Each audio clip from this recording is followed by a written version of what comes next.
Okay guys, make sure you push that subscribe button or the little notification bell if you want to get notices. Anyways, we're talking about Maleah Davis, the little 4-year-old that went missing. And I was comparing this picture of Vince to James Holmes, that feel sorry for me look thing going on. It seemed to match. Anyways, Vince was in court Monday. And I'm going to go over a lot of things that we haven't heard about. Perhaps most of you haven't heard about. It looks like he didn't even have an attorney, so it doesn't make sense to me. They're not able to get more out of him than what they did, because he just now requested an attorney, well, really by the judge's request. Now, one thing we do realize is police departments lately have been kind of slacking compared to what we're used to seeing. Okay, let me get to it. So, if you're not familiar with this case, refer to my older videos. Of course, they're going to be updated as I put out new videos. The first videos are not going to be very accurate because you're just finding out information. And as we move on, we get a lot more accuracy and details. So let me go ahead. Where do I want to start with you guys? Before I get started, also I want to make sure, I hope you guys had a wonderful Mother's Day. Share below what you guys did. I'd like to know. So anyways, I want to go over some documents that I have here. And so April 30th, the mom of Maleah Davis flies to Massachusetts, supposedly for a family member that is sick or passed away. Okay, so the documents that I'm going over are going to be combined between Vince's his version of the story, what happened, combined with what police find out later on. So May 3rd, guy, I'm doing this on the go, bear with me. So May 3rd, Friday at 7 p.m. at 9850 South Kirkwood, Vince said that he left the apartment, in some versions, at 9 p.m. to go to head toward the airport to pick up the mother of the kids. But surveillance camera shows that he says, and also he said, this is where the story varies for him, that he left the apartment at 7 p.m. with the 2 children to pick up Bowens. Now, police say that Vince says that he on his way to the airport, he pulled over because he hit a bump to check his tires, which is different from what we've heard. We heard, he said, a popping noise is what made him pull over. Anyways, once he's pulled over, a blue pickup truck pulled over behind him, where either 2 or 3 Hispanic males walked up to him. And, you know, they knocked him out with a blow to his head and kidnapped him and his kids. Vince said at that point he had never seen his car after that. His car was abducted. He didn't know what happened to it, but he never seen it, and that's important here. While he was in the back of the truck, or in the truck, he said the Hispanic male kidnappers threatened to stab him if his son, when his son cried out. He showed detectives lacerations on his chest made by the kidnapper while he was in the blue truck. According to Vince, he was passed out and he woke up on the side of the road approximately 1800 hours or 6 or 7 p.m. The story varies, and that was on May 4th. Now, according to Vince's testament, he says that Maleah was not there. It was only him and his son that were dropped off on the side of the road, and he got a ride from an unknown female to the hospital, and that was approximately 11:21 p.m., where he then had an outcry that Maleah was missing. And this is at the Sugarland Hospital. Now time has passed. At the last time we heard that he did report her missing and that he had some injuries. Now that time has passed, investigators review surveillance camera footage and find that his statement's very inconsistent with what the reality is.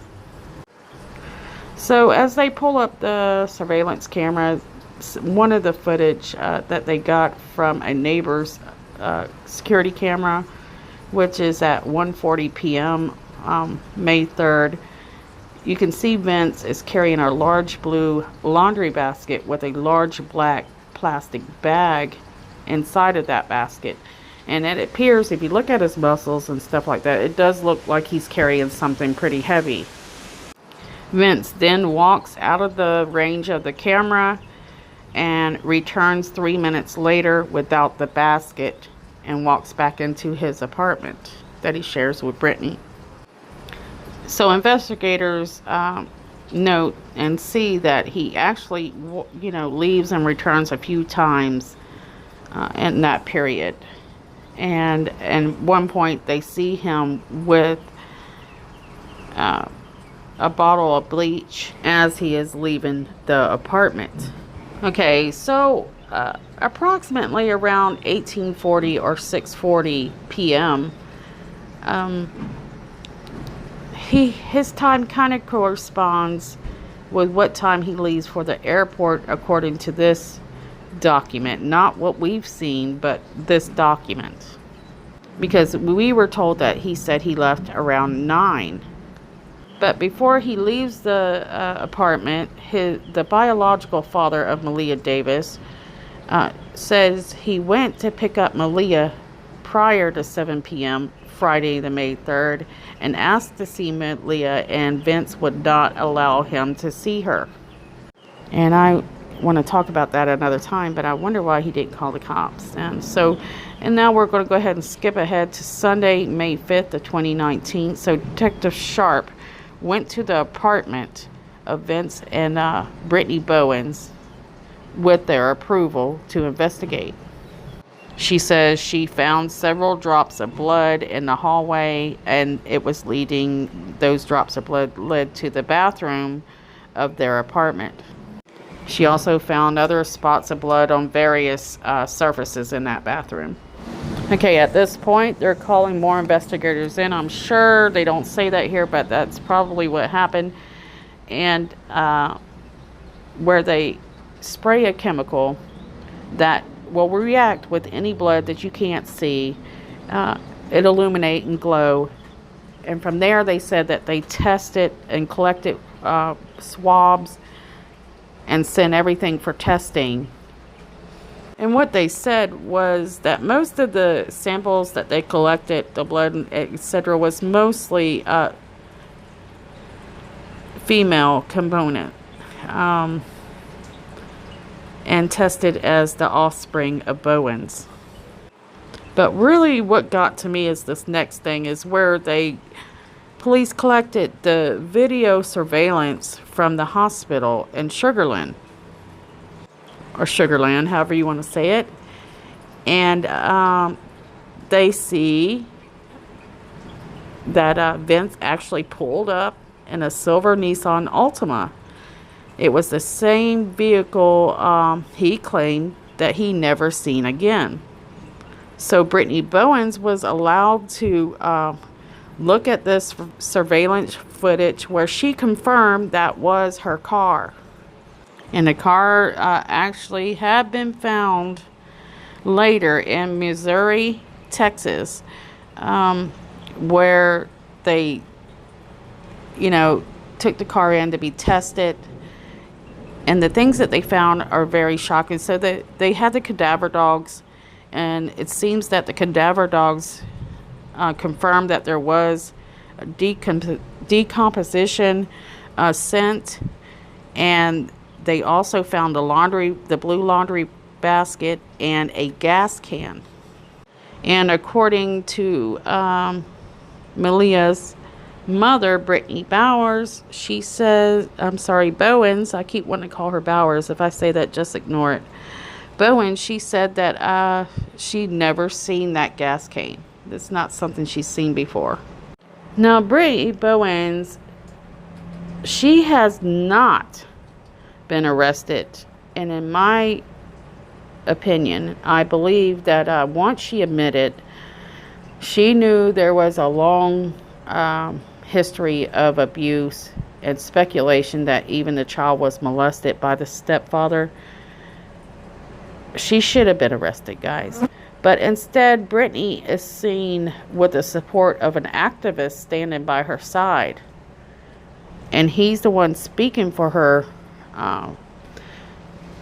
And several media clips. So, and he's saying, you know, she was aware of abuse in the past and that she's soul searching. So like I mentioned, I mean, between the allegations of molestation and physical abuse, along with a recent case pertaining to the head injury that Maleah had, where they say what we know of right now is possibly half of her skull was, what we're hearing in some articles, removed. She's had to have several surgeries, and just last month, she was dealing with surgery. So the judge that was speaking to Mr. Vince after he made his appearance Monday, you could tell she was deeply upset. And she, you know, said the 4-year-old, the adorable little girl, has caught the hearts of the world.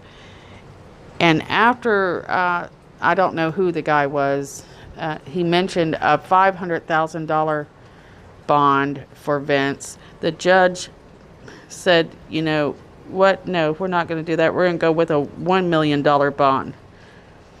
So, doesn't look like he'll be getting out of jail anytime soon. You know, I listened to the judge speak and say, you know, things like this adorable little 4-year-old caught the world's eye. What's catching the world's eye is people are tired of seeing our country neglect the children in this nation. And what they're saying is we're paying attention and we're going to be watching you guys. The people that are supposed to be out there protecting our children who are not.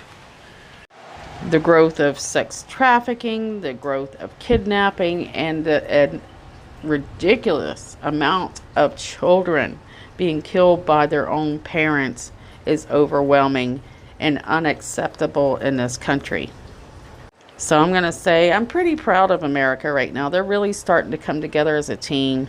They're not letting that political separation game play them like they were. And we're starting to look like a nation again, and it's nice. Anyways, guys, I'll try to cover more on this story later. I wasn't going to do an update, but this was a legitimate one. I know you guys want to know about this. So I'm sending out my blessings and my love to the family and friends and anybody that had Maleah in their life. And I hope that we can find her. And hopefully maybe there's a miracle that would be great. But anyways, guys, I'll see you soon. Thanks for watching.